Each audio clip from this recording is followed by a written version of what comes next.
Hello and welcome to this tourism mini test feedback. Make sure that you've got those assessment sheets or self-assessment sheets at the ready. We're going to go through the paper question by question so that you know exactly what you need to do next time you go into an exam to make sure that you make the similar good things that went well, but also the same mistakes all over again. So first things first then, your first question had a graph, and that graph looks a little something like this, okay?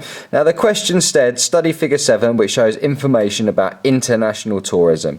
And you can see there that you've got a graph which has got two axes. Think about those steps for success. Axis, titles, labels, which has got dates going along here, so it's a line graph, and it's got the total number of tourists going up there.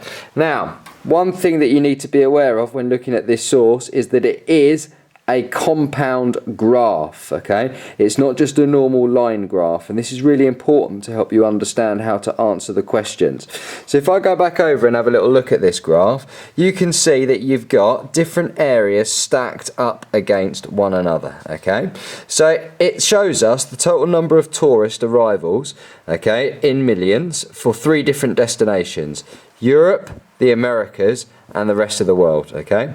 Now, each one of these stacked on top of each other, okay, gives us a different amount. So if I look at this graph, I can see quite clearly that in 2010, okay, the total number of international tourists is 1,000 million, okay? So I can see that really, really carefully. And that was the first question that you needed to answer, okay? And your answer is 1,000 million, okay? However, when we get to the next question, the fact that this particular graph is a compound graph starts to make things that little bit more difficult, okay?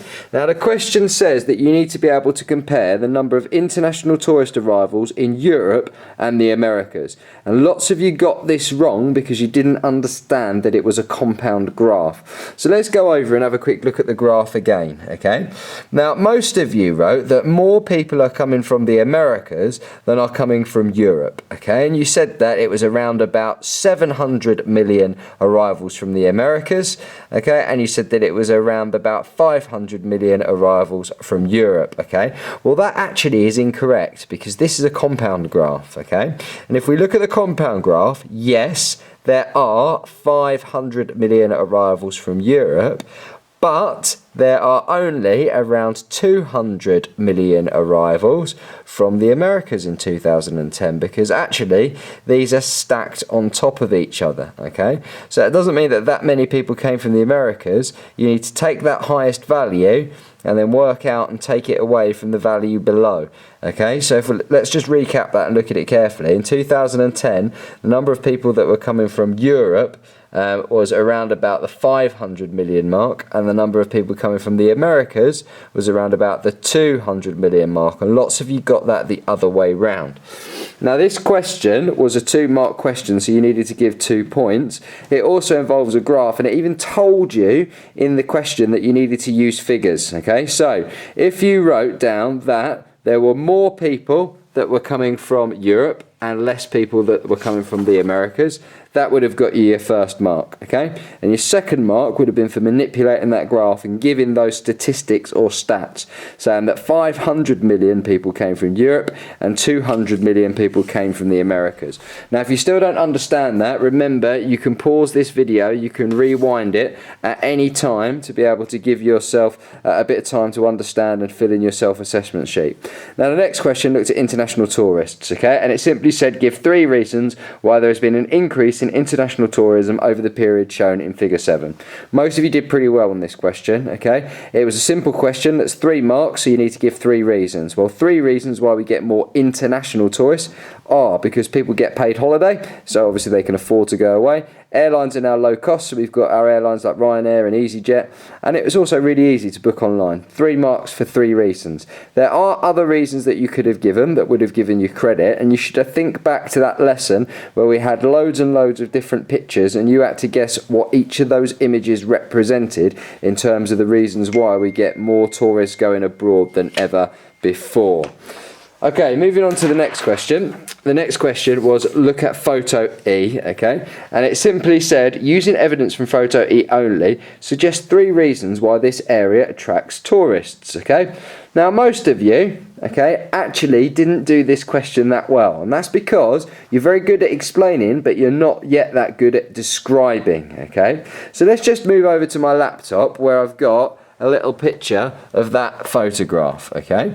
Now, if I were to pick out 3 things for 3 marks, there's loads of things that I could pick out.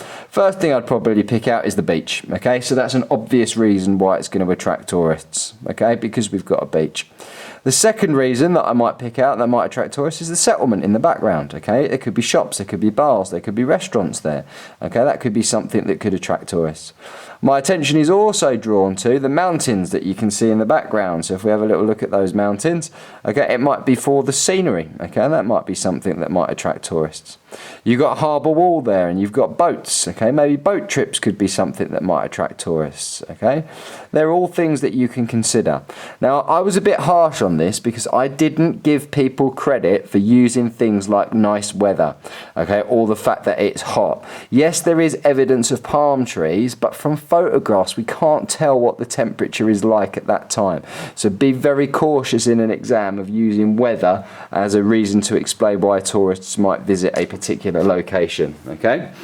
Right, the next question then starts to get that little bit more complicated, and it asks you why tourism creates employment opportunities in locations such as Tenerife. Now, you don't need to know anything about Tenerife in order to answer this question, and lots of people massively overcomplicated it. You showed me some great pieces of geography and understanding of what the multiplier effect is. So more tourists means that more people get jobs, more people with jobs means more taxes, and all sorts of different things like that that link to development. But you didn't simply answer the question. All it wanted for 4 marks was 4 points. 4 ways that tourism creates jobs. So here's 4 points. It creates jobs in hotels and restaurants. It creates jobs on transport, okay? So it could be things such as, it could be things such as taxis, or it could be things such as buses and trains and things like that. Construction. People want to stay in hotels. Hotels have got to be built. So if you build resorts, that can create jobs, okay? Or it could be employment in shops. Really simple. People work in shops so that they can serve you, okay? It wasn't the full multiplier effect. And those people that actually overcomplicated it with the full multiplier effect began to lose out on some marks. Now, the next question was kind of similar, or at least it was on similar lines, okay? And it asked you about how improvements at infrastructure may occur because of an increase in tourists, okay? Now, this is a 5-mark question, so you know that if it's a 5-mark question, you've got to start using those connectives in order to be able to answer it, okay? So the simple question is improvements to infrastructure, okay? Well, I've put there more tourists, okay? Because this is the catalyst. This is what creates all of those improvements to infrastructure and all the other bits and bobs that we've talked about, okay? So obviously, if you've got more tourists have got to get about, so they need better roads, okay? Well, that's an improvement to infrastructure because people have got better roads, okay? That gets you a mark. Tourists, if tourists have got jobs, okay, that means that more people are paying taxes, okay, going back to that positive multiplier effect, and the government can use that money in order to invest it into infrastructure.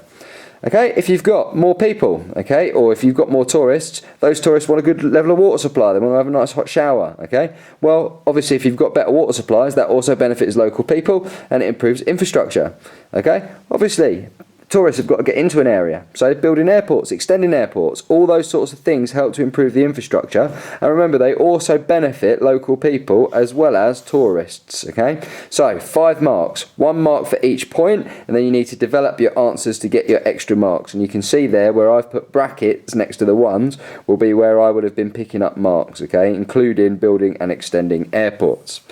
Okay, now the last question, okay, lots of you sort of mucked up on a little bit because you didn't read the question carefully.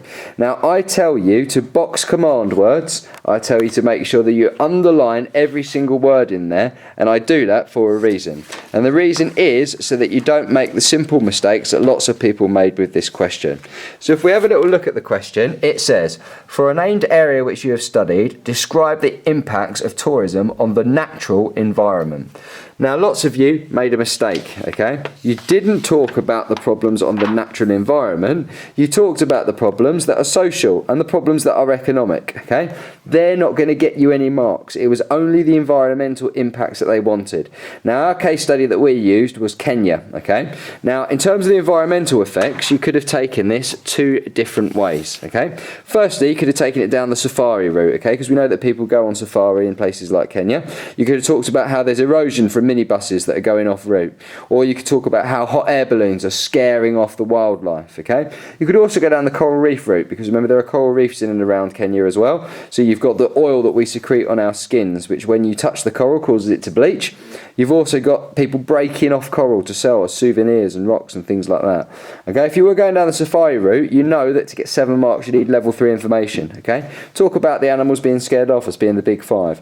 Talk about the big game reserve as being the, or not game reserve, but the big natural reserve as being the Masai Reserve. Okay, or the Masai Mara. Okay, make sure you use some of those key words in order to be able to show off your knowledge and get those 7 marks. Okay.